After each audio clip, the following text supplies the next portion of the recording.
एक और नया सेशन स्टार्ट कर रहे हैं। तो इस सेशन में हम लोग क्या करेंगे, ई मैगजीन्स को रीड करेंगे।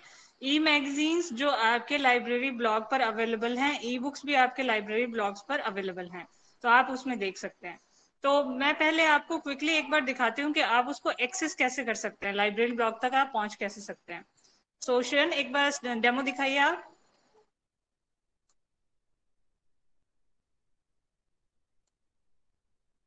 गूगल ओपन कीजिए। देखिए बच्चों, यहाँ से आप जब गूगल में टाइप करेंगे केवी नंबर 2 लाइब्रेरी ब्लॉग या KV2 Cuttack library blog, KV2 Cuttack library blog के नाम से आप सर्च करेंगे, तो ये आप जो ब्लॉग पोस्ट में देख पा रहे हैं ना ब्लॉग, ये हमारा लाइब्रेरी का ब्लॉग है। जब इसको आप ओपन करेंगे तो इस टाइप का कुछ इंटरफेस है। बेटा स्क्रॉल डाउन कीजिए। अभी देखिए, रुक जाइए, थोड़ा सा स्क्रॉल अप कीजिए।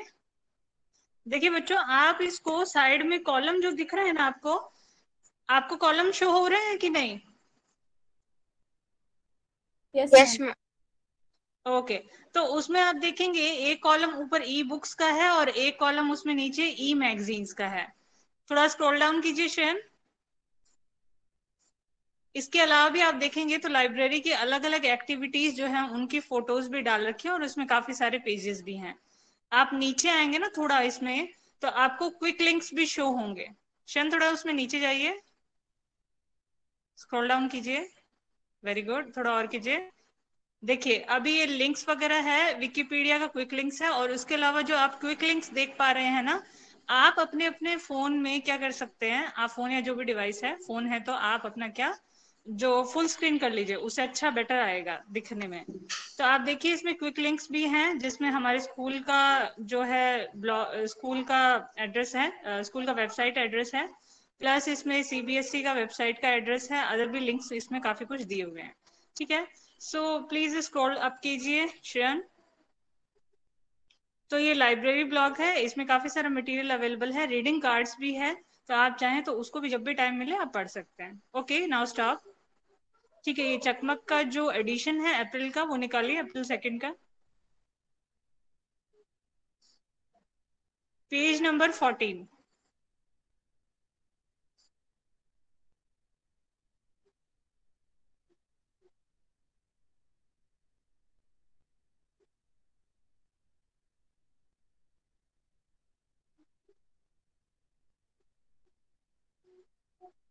Okay now stop.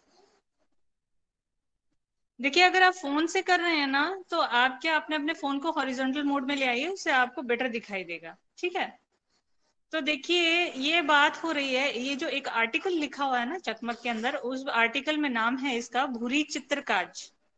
तो भील समुदाय में क्या होता है बच्चों, कि जब भी कोई अगर ड्राइंग वगैरह करते हैं, कोई लोग जो ड्राइंग करने वाले होते हैं, तो उनको लखेरा या लखिंद्र के नाम से जाना जाता है। उनकी यूं मानिए आप कास्ट ही इसी नाम से पड़ जाती है, क्योंकि हमारे यहाँ ना लिखने को बोला जाता है ना, लिखने को बोलते हैं, राइटिंग करने क्या बोलते हैं, लिखना, तो उसी से लखेरा वर्ड आया है। तो ये भूरी बाई चित्रकाज की एक कहानी है। तो हम लोग इसको देखते हैं इस आर्टिकल में क्या है।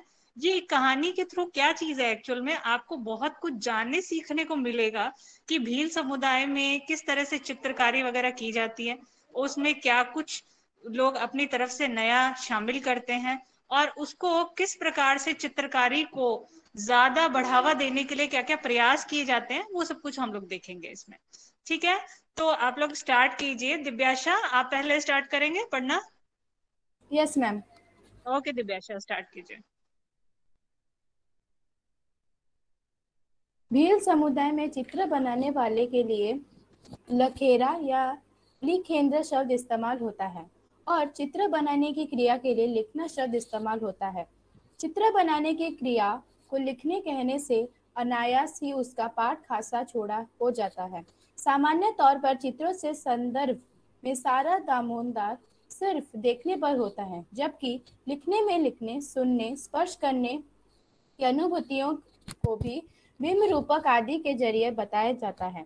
मसलन बहुए के फूल की खुशबू, उसके टपकने की आवाज, जीभ पर उसके मीठे कसेली स्वाद, हथेली पर उसके गुदगुदे स्पर्श के लिखकर दूसरे से साझा किया जा सकता है। जब भूरी भाई कागज पर रंगों से महुए का पेड़ लिखती है, तो उनकी स्मृति में बचपन का एक ऐसा पेड़ उगता है जो पूरे धरती पर फैला है। आसमान और धरती की आठों दिशाओं में उसका फल टपके हुए हैं, महुआ बिनते हुए।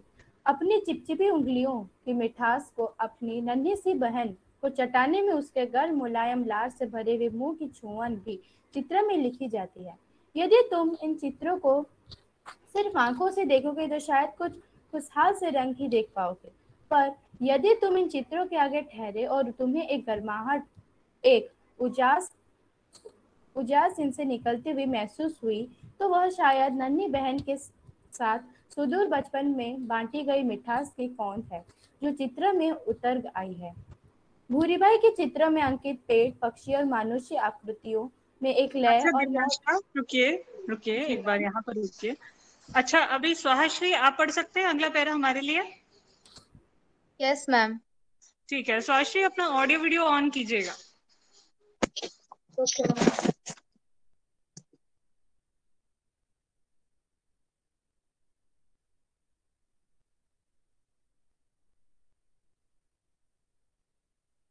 शुरू कीजिए।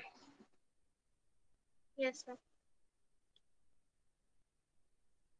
भूरीबाई के चित्रों में अंकित पेड़, पक्षी और मनुष्य आकृतियों के एक लय, एक मौज है जो प्राकृतिक के लय में मात्र नकल नहीं है।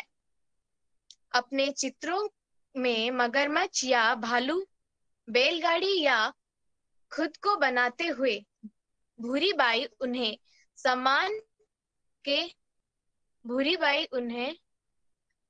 सामने के ऊपर के पार्श्व के कई कणों में दिखाई है और हम इसको बोलेंगे पार्श्व के कई कोणों से दिखती है। पार्श्व मतलब होता है साइड में, ठीक है? Ma'am it's true blur so I can't read it clearly ma'am. Okay, no problem. थोड़ा आप जो है ये नेटवर्क प्रॉब्लम की वजह से हो सकता है थोड़ा। अगर आप भी चाहें तो अपना अपना जो है फोन में या जो भी आपके पास डिवाइस है उसमें भी आप एक्सेस कर सकते हैं। आपको खोलने का तरीका मैंने बता दिया कि ई मैगजीन आप कैसे खोल पाएंगे, तो आप वहां से भी एक्सेस कर सकते हैं, ठीक है? अगर आप स्क्रीन यस प्रेजेंटेशन को किसी भी तरीके से नहीं देख पा रहे हैं तो आप अपने डिवाइस में जहां भी है, जैसे भी आपके जो पास जो भी डिवाइस है वहां से भी एक्सेस कर सकते हैं, ठीक है जी? आगे बढ़िए।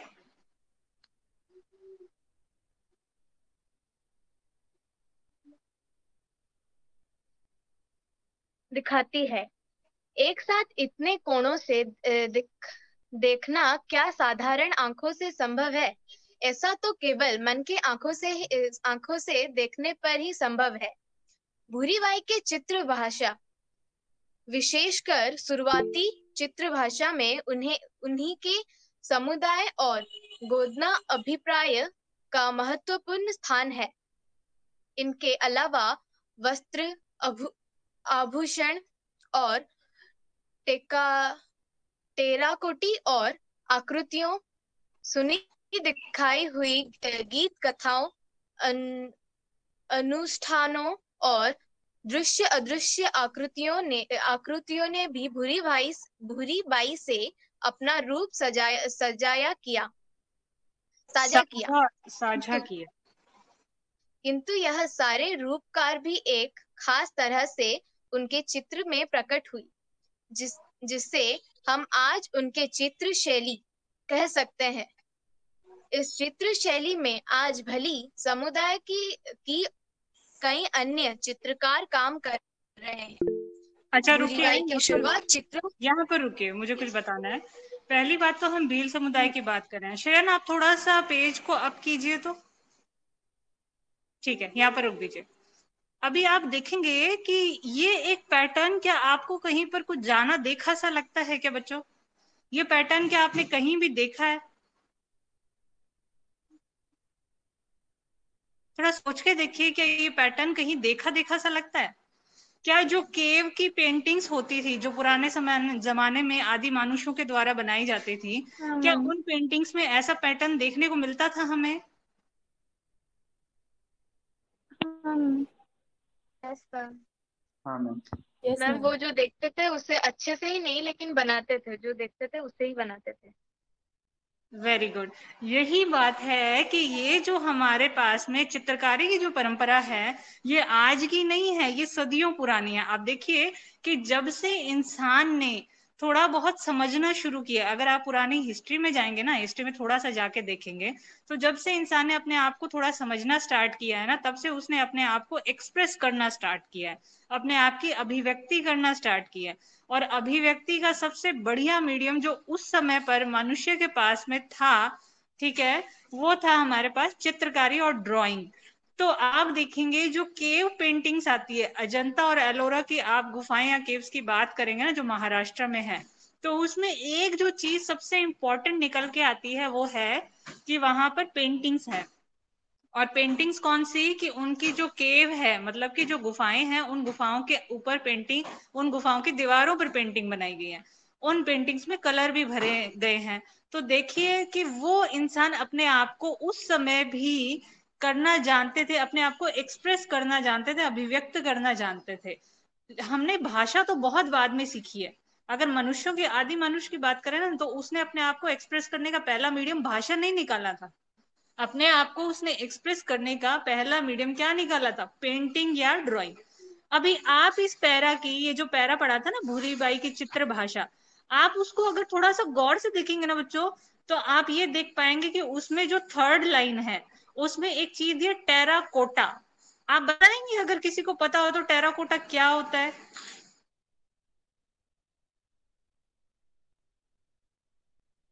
मैम एक ड्रेस का मतलब एक कपड़े का मटेरियल।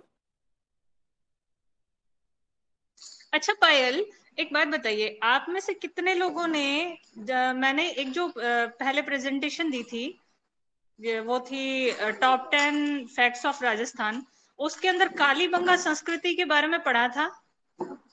Yes ma'am. हाँ मैम। पढ़ा था ना? Yes ma'am. अच्छा, यस मैम। उसमें आपने अगर ये देखा हो कि उस टेराकोट, उसमें जो ज्वेलरी बनाई गई थी, उस ज्वेलरी के लिए आपको ध्यान होगा, वो लोग ज्वेलरी पहनते थे, पहनने के खूब शौकीन थे ज्वेलरी पहनने के। और ज्वेलरी उन्होंने मिट्टी की बनाई हुई थी, जैसे मिट्टी के मनके, मिट्टी के पेंडेंट, मिट्टी के रिंग्स वगैरह सब कुछ चीजें। तो वो जो मिट्टी की चीज जो थी ना, मतलब पहले वो स्पेशल टाइप की मिट्टी को बेक करते थे, है ना, उसके आकृति बना के फिर उसको बेक किया जाता था, और उसी से क्या, फिर उसको बेक करके उसी की ज्वेलरी बना के पहनी जाती थी।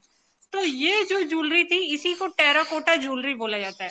एक्चुअल में टेराकोटा चीज क्या होता है ना बच्चों, आप गूगल पे भी सर्च करके देखना इस क्लास के बाद। तो टेराकोटा होता क्या है कि टेराकोटा में मिट्टी को आप बेक करके जो भी आइटम बनाए जाते हैं, एक्चुअल में वही टेराकोटा होता है। टेराकोटा का मतलब इतना ही है। अभी टेराकोटा वर्ड जो है, इससे मैं 2-3 चीजें लिंक करूंगी। फर्स्ट ऑफ ऑल, जो टेराकोटा ज्वेलरी है ना, जिसके बारे में मैंने बात की, उसके ओरिजिन जो है इसी सिविलाइजेशन से जुड़े थे, जो पिछली बार हमने पढ़ी, हड़प्पा सिविलाइजेशन से। अभी मॉडर्न टाइम में भी टेराकोटा ज्वेलरी बनती है, जिसका बहुत ही फैशन है। ठीक, आप चाहें तो इसको थोड़ा सर्च करके देख सकते हैं। थोड़ी सी एक्सपेंसिव होती है। देन सेकंड, चाइना में एक टेराकोटा आर्मी भी मिली थी। क्या इसके बारे में किसी को पता है जो मैं बोल रही हूँ? No ma'am. ओके, तो देखिए मैं आपको बताती हूँ वो था क्या। चाइना में क्या था, एक समुद्र तल में अगर नीचे ही नीचे देखेंगे, एग्जैक्टली मुझे उसका नाम याद नहीं है, कुछ अलग सा चाइनीज नेम है, तो मुझे नाम याद नहीं है, मैं आपको ये थोड़ा कंफर्म करके अगली बार बताऊंगी। तो आप देखेंगे कि उस समुद्र तट में क्या था, नीचे नीचे जब उन्होंने डिगिंग की है, खोदा है उसको, तो वहां पर क्या टेराकोटा आर्मी निकली है। मतलब क्या, मिट्टी के सोल्जर्स बनाए हुए हैं, मिट्टी के सोल्जर्स बनाए हुए, मिट्टी की प्रतिमाएं बनाई है, स्टैचूज। और वो सोल्जर्स हैं हजारों की तादाद। क्या है कि एक ही जगह पर समुद्र के नीचे जब खुदाई करी गई है, तो मिट्टी के बहुत सारे सोल्जर्स एक ही साथ खड़े थे। सोल्जर्स कौन से, जैसे मिट्टी के आप समझिए स्टैचू, एक एक स्टैचू आप इसको मानिए तो, और ये है सैकड़ों की तादाद में, हजारों की तादाद में, इतने नंबर में। तो वो सारे के सारे एक साथ ही हैं। अभी ये तो एक मिस्ट्री ही है कि वो लोग वहां पर क्यों दफनाए गए, या फिर मतलब वो मिट्टी की जो बनाई हुई है स्टैचू वो वहां पर क्या कर रही हैं, क्या पहले कोई सिविलाइजेशन थी जो पानी में डूब गई थी। ये तो XYZ क्वेश्चन है। बट मेन चीज ये है समझने वाली कि ये जो स्टैचूज है ना, इनको कंबाइंडली नाम क्या दिया, टेराकोटा आर्मी। और ये बहुत फेमस है। आपने, मैं तो हैरान हूं, आपने अभी तक इसको गूगल पर कैसे नहीं देखा है, आपको कैसे पता नहीं चला। लेकिन ध्यान रखिए, आगे से जब भी आप टेराकोटा नाम जानेंगे ना, दो चीजें नोट कर लीजिए, terracotta jewellery and terracotta army. इसके बाद में आप थोड़ा गूगल पे भी सर्च कीजिएगा। और मैं कोशिश करूंगी नेक्स्ट स्लाइड जो है, मैं अगली बार जब भी हम लोग PPT बनाएंगे तो इसकी एक स्लाइड में डाल दूंगी टेराकोटा की। तो टेराकोटा से मतलब ही यही है, मिट्टी की बनी हुई कोई चीज जिसको बेक किया हुआ। क्योंकि आप देखिए, अगर मिट्टी की कोई चीज पानी में जाएगी तब तो बर्बाद हो जाएगी ना, बिल्कुल ही उसमें कुछ नहीं रहेगा, वो पानी में डिजोल्व हो जाएगी। लेकिन वो फिर भी मिट्टी अगर पानी में इतने साल बाद भी रह रही है तो इसका मतलब ये है वो उसको बेक करके रखा गया। और वो भी एक अलग टाइप की मिट्टी होती है, ये हमारी नॉर्मल मिट्टी नहीं होती है। तो यहाँ तक थी टेराकोटा आर्मी की बात। बीच में एक लिंक आया तो मैंने थोड़ा सा इसको बोल दिया। अच्छा, आगे स्टार्ट कीजिए। अच्छा अश्लेष, अब आगे आप पढ़ना स्टार्ट कीजिए। Yes ma'am. भूरी भाई की चित्र भाषा, विशेषकर शुरुआती चित्र भाषा में, उसके अलावा वस्त्र, आभूषण और टेराकोटा की आकृतियों, सुनी देखी हुई गीत कथाओं, अनुष्ठानों की दृश्य अदृश्य आकृतियों ने भी भूरी भाई से अपना रूप साझा किया। किंतु यह सारे रूपाकार भी एक खास तरह से उनके चित्रों में प्रकट हुए, जिसमें हम आज भी उनकी चित्र शैली कह सकते हैं।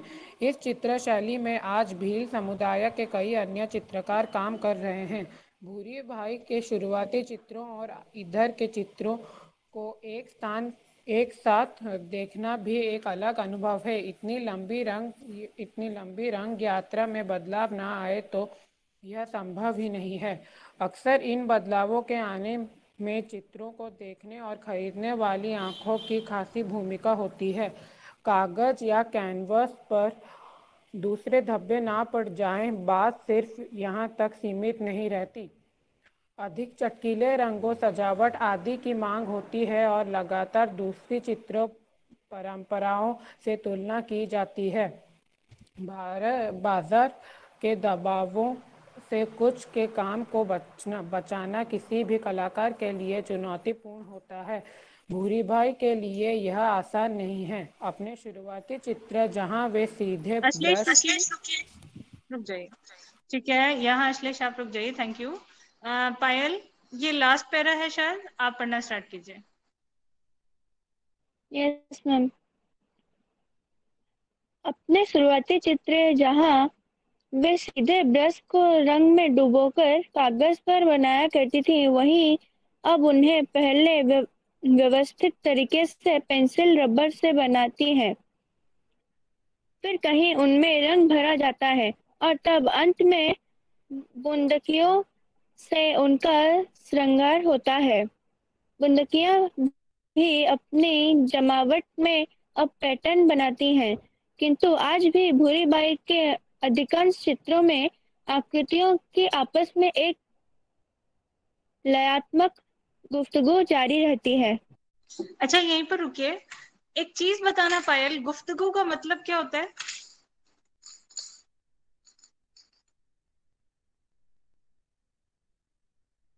आपस में गुफ्तगू का मतलब क्या होता है पायल, फिर से बताइए। आपस में नहीं, आपस में नहीं, गुफ्तगू मतलब होता है बातचीत करना। ठीक है, तो ये जो थी इतनी सी हम लोग, ये अभी तक पैरा जो हमने पढ़ा है, आज आर्टिकल यहीं तक पढ़ेंगे। तो आज आपने देखा, एक चीज आप ये नोटिस कीजिएगा कि ये हिंदी में किस भाषा शैली में लिखी गई है। अगर आप देखें तो भाव भंगिमा को किस तरीके से पिरोया गया है इसमें, जो आप उतार चढ़ाव इसमें कैसे करते हैं अपनी आवाज का, वो भी बहुत ज्यादा महत्वपूर्ण है। अभी क्योंकि हिंदी पखवाड़ा चल रहा है, इसलिए मैंने सोचा कि आज क्यों ना कुछ हिंदी में पढ़ा जाए, ताकि आपको हिंदी में भी कुछ और शब्द जानने समझने को मिलेंगे, और इसके साथ ही साथ आपको हिंदी में भाषा को कैसे शब्दों में पिरोया जाता है वो भी आपको जानने का मौका मिलेगा। क्योंकि देखो आप जरा, शब्द ऐसे ऐसे इस्तेमाल किए गए हैं कि वो जो भाषा शैली है वो एकदम निखर कर आ रही है ना, बिल्कुल अलग से आ रही है। तो इस प्रकार से भी आप कर सकते हैं। ठीक है, तो आज की क्लास हम लोग जो है वो यहीं तक करेंगे और अभी मैं इसको सेशन को समाप्त करती हूँ। धन्यवाद।